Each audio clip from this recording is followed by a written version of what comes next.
व्यक्ति जिसकी कामना करता है वही पाता है। ब्रह्मांड एक महान नियम से चलता है। इसके स्वरूप अनेक हैं पर इसका परम भाव एक है। हम कुछ स्वरूपों से तो परिचित हैं पर बाकियों से बिल्कुल अनजान हैं। विज्ञान के तमाम नियम पर तो हम ज्ञान बांटते हैं पर विचारों की दुनिया के उतने ही अद्भुत आकर्षण के नियम को नज़रअंदाज कर देते हैं जिससे हमारा जीवन बनता या बिगड़ता है।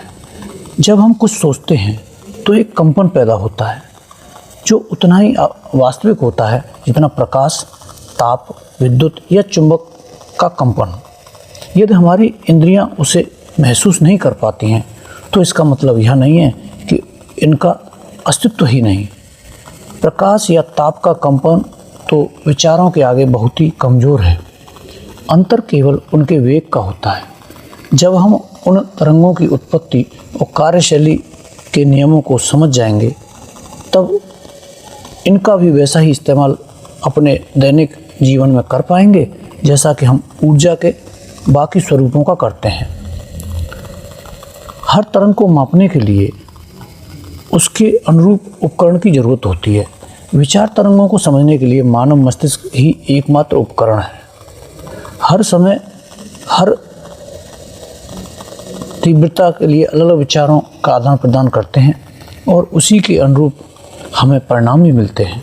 विचार तरंगें न सिर्फ हमें प्रभावित करती हैं बल्कि उनमें एक ऐसी अद्भुत शक्ति होती है जो अन्य विचारों, परिस्थितियों, लोगों, चीज़ों और सबसे ज़्यादा हमारे भाग्य यानी हमारे आने वाले कल को संदर्भित करती है।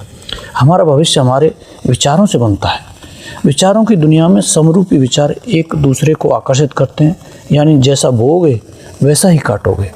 विचारों की दुनिया में चोर चोर मौसरे भाई होते हैं या फिर जैसी करनी वैसी भरनी।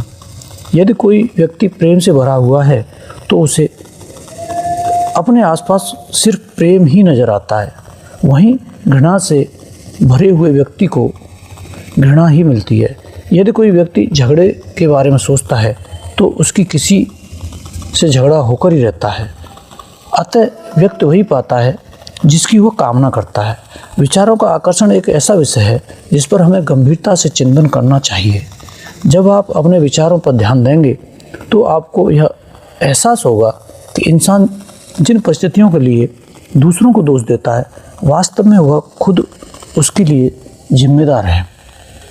विचारों में इतनी शक्ति होती है कि वे आपके पूरे जीवन को बदलने की क्षमता रखते हैं। जो व्यक्ति विचार की शक्ति का उपयोग करना जानता है वह स्वयं को जैसा चाहे वैसा बना सकता है। किसी का शरीर न केवल उसके मन के नियंत्रण में रह सकता है बल्कि यह भी कि कोई चाहे तो नकारात्मक सोच के स्थान पर सकारात्मक सोच से स्थिति, भाग्य या अपनी परिस्थितियों को ही बदल सकता है। इसलिए विचारों के नियम को समझकर उसे अपने दैनिक जीवन में स्थान दें। एक ही जैसे विचार वाले व्यक्ति एक दूसरे को आकर्षित करते हैं। अच्छे विचार व भावनाएं अच्छी घटनाओं को आकर्षित करती हैं और बुरे विचार और भावनाएं बुरी घटनाओं को न्योता देती हैं। जीवन में सुख, दुख, बीमारी, गरीबी आदि जो भी चीज़ें हैं हमारे विचारों का ही परिणाम होती हैं। हम जैसे विचार मस्तिष्क में लाते हैं हमारे सामने वैसी परिस्थितियाँ बनती जाती हैं।